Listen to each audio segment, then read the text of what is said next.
സ്വന്തം മനസ്സ് എന്റെ മുമ്പിൽ തുറന്നു കാണിക്കാതെ എന്നെ ചതിക്കാൻ ശ്രമിച്ച ആൾക്ക് വേണ്ടി ഇനി ഞാൻ എന്തിനീ ഡയറി സൂക്ഷിച്ചു വെക്കണം?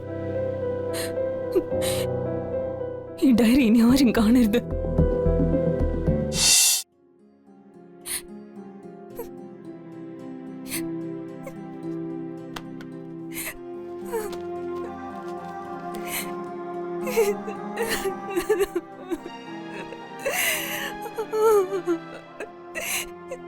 എന്തൊക്കെ സ്വപ്നങ്ങളായിരുന്നു, എല്ലാം തീർന്നു, എല്ലാം തകർന്ന് മണ്ണടിഞ്ഞു.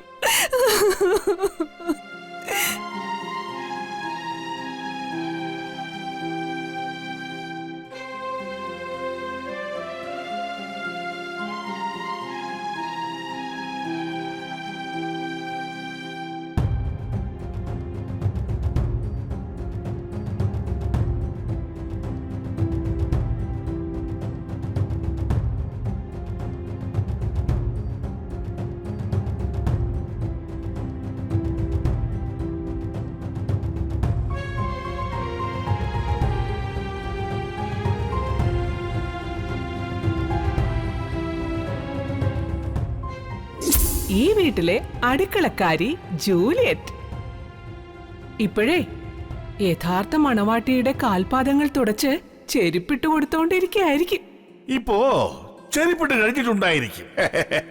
എങ്കി ദക്ഷമോളുടെ കാല് മസാജ് ചെയ്തിട്ടേ കാലിൽ നെയിൽ പോളിഷ് ഇട്ട് കൊടുക്കുകയായിരിക്കും.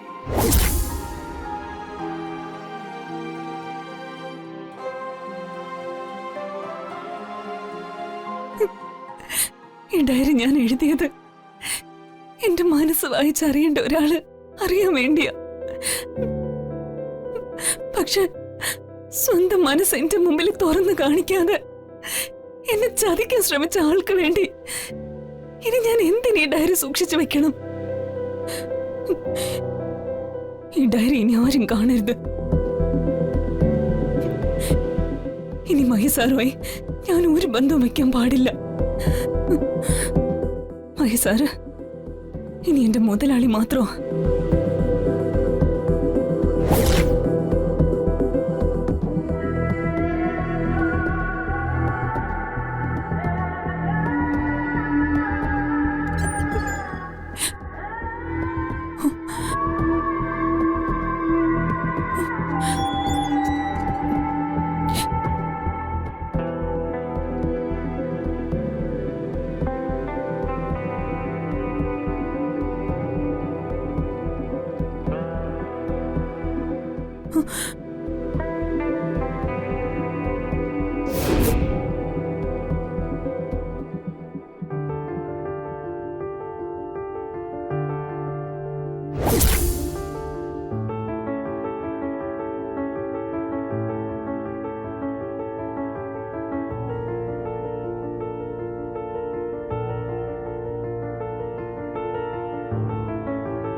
ചിന്നു,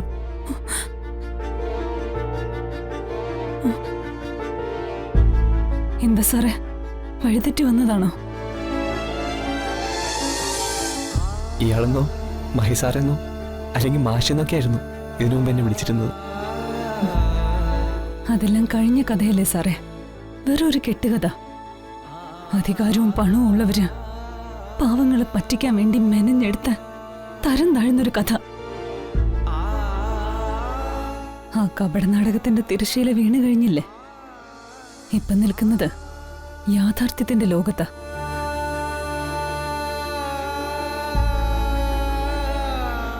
ഇവിടെ ഞാൻ വെറൊരു വേലക്കാരിയാ. അടുക്കളപ്പുറത്തെ എച്ചിലുകൾ തൂക്കുന്ന വെറൊരു വേലക്കാരി.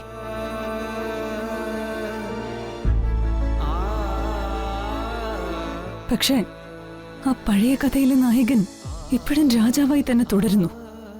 നായിക ഒരു മന്ത്രിപുത്രിയും. ആ സ്റ്റാറ്റസിന്റെയും പത്രാസിന്റെയും 7 അയലത്ത് വരാൻ പോലും ഈ പാവം വേലക്കാരിക്ക് എന്ത് യോഗ്യതയുള്ളത്? ചിന്നു, ഇങ്ങനെയൊന്നും പറഞ്ഞ് എന്നെ വേദനിപ്പിക്കരുത്.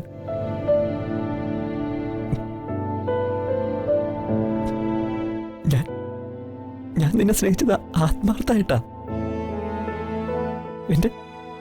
എന്റെ ജീവശ്വാസമായിരുന്നു നീ. ആത്മാർത്ഥത എന്ന വാക്കിന് മുകളിൽ കള്ളങ്ങൾ കൊണ്ട് വലിയൊരു കോട്ട പണിത ആളാ സാറ്.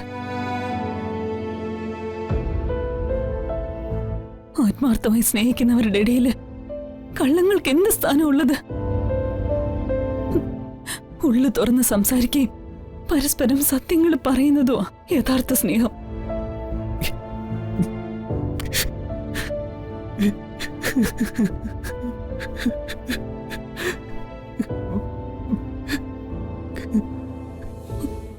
എന്റെ മനസ്സിലുള്ളത് മുഴുവൻ സാറിനോട് പറയാൻ ഞാനൊരു ഡയറി കുറിച്ച് വെച്ചിരുന്നു.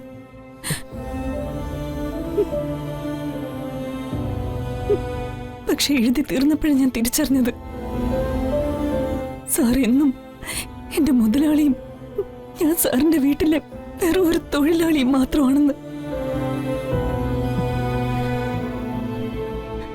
ചിന്നു, നിന്നെ ഞാൻ ഒരിക്കലും ഒരു വേലക്കാരെ കണ്ടിട്ടില്ല. നീ എന്റെ കൂട്ടുകാരിയായിരുന്നു. നീ എന്റെ ജീവനായിരുന്നു. ഭാവിയിൽ നീ എന്റെ പെണ്ണായിരുന്നെന്ന് ഞാൻ ഉറച്ചു വിശ്വസിച്ചിരുന്നു. എന്നിട്ടാണോ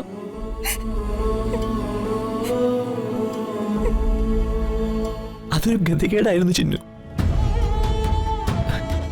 അത് നിന്നോട് ഞാൻ പറയാം. എനിക്ക് കുറച്ച് സമയം തരണം. അത് കേൾക്കാനുള്ള ക്ഷമയും സഹനശക്തി നിനക്കുണ്ടാവണം. വെറും 2 നിമിഷം. എന്റെ ഭാഗത്തെ നിരപരാധിത്വം അപ്പൊ നിനക്ക് മനസ്സിലാവും. ദയവ് ചെയ്ത് നീ എന്നെ ഒന്ന് കേൾക്കണം. എന്റെ മനസ്സിൽ നിന്നും സാറിന്റെ എല്ലാ ഓർമ്മകളും ഞാൻ പിഴുതെറിഞ്ഞു കഴിഞ്ഞു.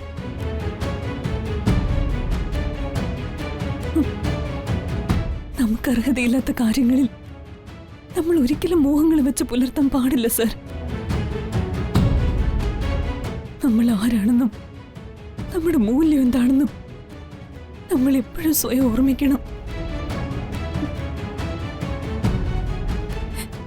സാറ് സ്വർണ്ണക്കരണ്ടിയായിട്ട് ജനിച്ച രാജകുമാരനാ.